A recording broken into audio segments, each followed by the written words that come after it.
Cut लागल्याचा जाब विचारताच car चालकाचा संतापानावर दुचाकीस्वाराला भर रस्त्यात भोसकलं. नंतर पोलिसांनाही चिरडण्याचा प्रयत्न. नाशिकमधील धक्कादायक घटना. नाशिक जिल्ह्यातील मनमाड शहरातून एक धक्कादायक गुन्हेगारी घटना समोर आली आहे.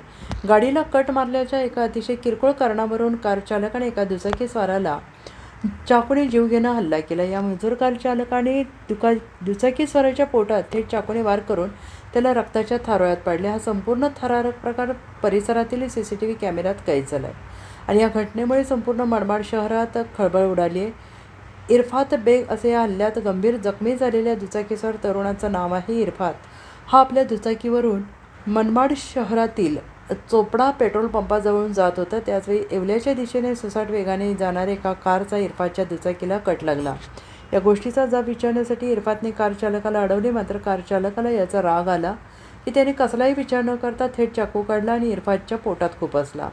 इरफातवर चाकू हल्ला केल्यानंतर आरोपी कार चालक घटनास्थळी कारसह सुसाट वेगाने फरार झाला. या घटनेची माहिती मिळताच मनमाड पोलिसांनी तात्काळ वायरलेसवरून मेसेज पाठवून संपूर्ण जिल्ह्यात नाकाबंदीचे आदेश दिले. आरोपी कारसह येवल्याच्या दिशेने पळून जात असताना पोलिसांनी तब्बल 25 किलोमीटरपर्यंत या कारचा थरारक पाठलाग केला. Bureau report SBN Marathi, Nashik.